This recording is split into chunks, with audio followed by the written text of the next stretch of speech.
All right, joining us today on Pirate Radio Live to talk about a big Pirate victory is Aundrae Allison, who joins us from the Charlotte area, with Charlotte coming to Greenville this coming up weekend. Aundrae, how you doing, man?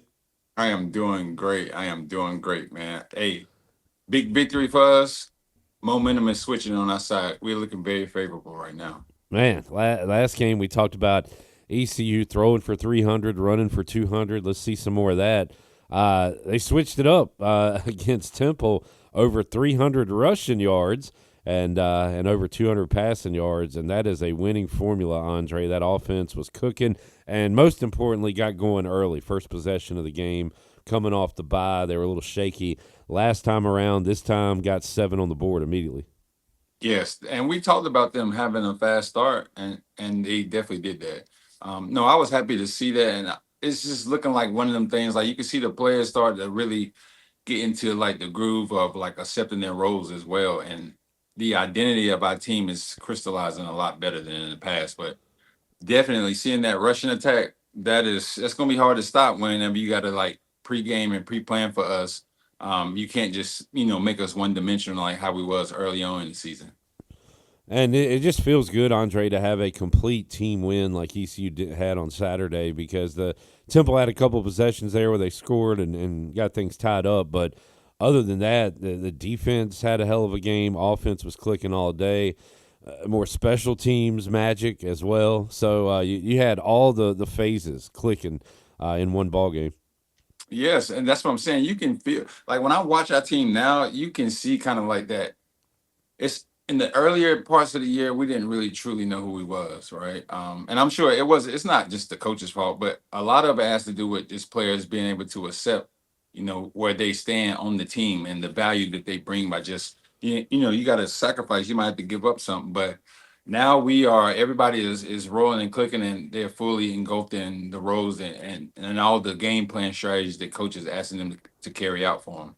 Yeah, no, that's a good point. The players have to accept it, and I do think the coaches, at least the way it looked and how we talked every week on the post game show, I don't know if the coaches knew exactly what they wanted every player's role to be, especially with the running backs. That's kind of settled itself a little bit.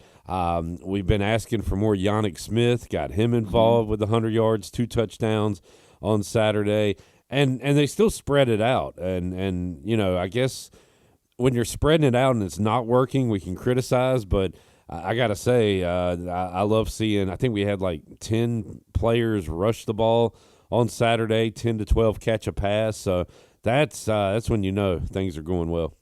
Yeah, and you know what? Another thing is like sports and everything in life, you get inspired by just having like certain experiences. I feel like now just like playing a team like Tulane in the past and how diverse they was as far as like getting people in positions and spreading it out and doing things like that. They already had that kind of identity going into the game against us, but you start to see it on film. You're like, well, we can adopt some of that too. And we can tweak this, fine tweak this. So that's how I feel like our team is, like I said, coming together because sometimes you need that inspiration from an outside source to kind of like help you mold whatever you're trying to do. So that's how I looked at this Temple game just like that. I'm like, this looks kind of like we got some inspired, pieces from here or there from Tulane and other teams in the past. Aundrae, you've been consistent all year. I think maybe while you were frustrated against State and BYU and Tulane, the losses, you've said all year, we've got the guys, we've got the pieces, we got the parts. We just got to put it together. And on that note, seeing downfield plays to Anthony Smith, seeing Yannick get in the end zone, the tight ends continue to make big plays. You got to love what you see from that skill position, the receivers and tight ends group. Absolutely, because I'm just spoiled. ECU, I'm spoiled by high performance at the skill position, right? So early on, just seeing it kind of not be exactly where that bar is that we've set over the course of these, past what now at least 2 decades of just Yeah. this consistent play in the skill position area. This is exactly what I feel like our team is known for. I think the defensive thing is kind of like it's not one of those things that people are like, okay, I can see, ECU defense being great. No, it's like who's on the outside making plays and yards after the catch and things like that. So I'm spoiled. I've been wanting it. And now our team is just like delivering exactly where they're supposed to be. And the trajectory for us is just going in the right direction. We're going up right now. Andre, this is a perfect. I mean, I watch a lot of sports in general, but college football, you look at trap games and look ahead games and things like that. This would be a perfect example of that for ECU, having Memphis in a couple of weeks at home, 4 o'clock, ESPNU, Memphis ranked and winning ball games. But this next opponent, Charlotte, who's not good this year, has ECU's attention because of the previous 2 years. If anybody on this ECU team is taking Charlotte likely, all they need, or taking them lightly, I should say, all they need to do is look at what happened last year and the year before. I know Blake Harrell really wants this game. I know the players who have been around really want this game. You have lost to what we think should be an inferior opponent the last couple of seasons. So I love that that's the matchup here because I know ECU is fully motivated to go play this one at home. Yes, for sure. I mean, UNC Charlotte, the program is so new. It's kind of like it's bad to say it, but it is almost like an insult to lose to them because they haven't, they don't have the history and all the things that we have as a program. And yeah, those two losses, it was just the way that we lost. It was just like I can't even believe that score, or I can't believe we like underperformed like that. But yeah, you got to go into this game with a chip, extra chip, and just be looking forward to put up some big numbers and impose your will because, like I said, it's just one of those things. You feel it like when you're playing teams that are new or they're not as established. You kind of have that like competitive edge over them, and I want us to impose our will on them because yeah, we got to pay them back definitely for the last 2 years, and we're going the right direction. Everybody is focused, and it's just not one of those games to overlook. We can't be looking too far ahead. At the time of this recording, I have not looked back. I've never wanted to look back at last year's score. Do you remember how many points they put on us, Jarrett? 55. Thank Listen, you, J-Bo. there's no excuse, no excuse for And that. They and don't have. Andre, who was the defensive coordinator for that game? Our head coach now. So he wants to make up for last year. Yeah, I mean, but I can't just blame thinking about that and how the coach tenure last year, how it ended or whatever when the new coach came in. It's a lot of things that like make you play like that. And it could just be starting from the top up, obviously.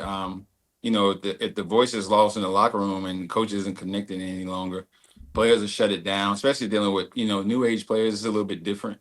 So I mean, I definitely know for a fact they don't have more athletes than us, but it could have just been something mental. Players are just tapped out. They don't feel like, their voice is being heard or whatever, or they're not being used in the right way. So all of those things are had to go into consideration. But now with the coach that we have now, you can see everyone wants to really play hard because that's one thing you can't take away. It's like the effort has always been there this whole season. Even when he took over, the effort just cranked up. So I think we got all the right pieces right now to make a big splash and end the season strong. Yeah, and things around us helped us out this weekend too, Andre, with Tulane and Navy losing. Now you've got a logjam of one-loss teams in the American, and East Carolina is a part of that. And we tried the best we could to do a preliminary crunch of the numbers, and all we really came away with, if ECU wins out, there's a pretty good shot that they'll play in a championship. It's still dependent upon what happens with Navy and North Texas and South Florida and Memphis and all those other teams. But if we do our part, we got a really good shot to be there at the end. Yes, and that's a great feeling when you're on the team and you know that because I'm more than sure coach is going to highlight that, right? But no, that's a great feeling to know because early on you take some L's and you almost can like have that doubt creep into your mind. You don't think that you could like finish strong or going into the season you had these high expectations. You might take a few L's early on in the conference and you should have won the game. But no, I feel like it's timing up the right way, and that's the tricky part too, because like sometimes if you start off early, like you're winning and you're like Navy and you're undefeated, and then sometimes you can have like something creep in to where you just start being complacent and thinking you can't be beat, and you have those games that just you should have won, but you lose them, right? So now we've got all that early. We should have won games out of our way, and we're going into the latter part of the season with just like that focus and that intensity that we need. Pirates have those conference championship aspirations. Another team in our state does as well. Andre Duke, who knocks off Clemson at Clemson for the first time in my life. I heard last time they won was like 1980 or something. Wow. And they are in a pretty good spot right now. North Carolina picks up a win. They go up and beat Syracuse. Miami loses again. And how about NC State knocking off undefeated Georgia Tech? So just a wild weekend even around these parts in the ACC in college football. Yeah, I love seeing that though. I love seeing how, all the teams are really, it's like in the past I remember watching, people play against Duke and you're like, you already know who's gonna win, but just seeing how they've been able to turn their program around and like the polarity all across the board, it makes the sport even more exciting. And like then that helps also with just how they've been able to incorporate betting and things of that nature. So the NIL is very helpful. I know it takes a huge hit and people don't like it and players are getting paid all of this, but it does help provide a landing spot for people who are probably like, high tier players who wouldn't be playing on another roster. They'd be like, third or fourth string. They can go to a Duke or they can go to a Georgia Tech or, whatever and just balance out the conference. Like, and I think that's the biggest part that I take away from it. I love how the freedom and the flexibility allows players to get their just due on the national scene like that. From a fan's perspective, I mean, this is the way I feel. I guess I could see it as a negative for the team you root for because you start to like a guy, he plays well, and then boom, he's going to go somewhere else and improve his either financial situation or maybe championship situation. But as a viewer of college football as a whole, I love it because it has just made things crazy. I think it makes the games week to week more entertaining. There's more parity. There's more chances for upsets like in college basketball. So I've kind of put that out. I know some fans don't like it as a whole, but I think I can kind of compartmentalize it a little bit where watching week to week, it's fascinating to see. Yeah, I mean, honestly, Cliff, it's just because we get accustomed to seeing players stay and like building Yeah. that connection to them as you see them go from freshman, sophomore, junior, senior. But the reality is it was already happening. It's just like in a different way. So take for example, like Lane Kiffin, right? Ole Miss. It'll be impossible for me to see him not go to LSU, right? Yeah.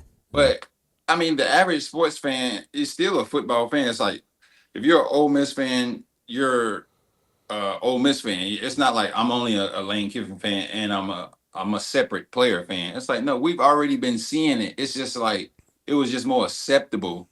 Coaches could do it.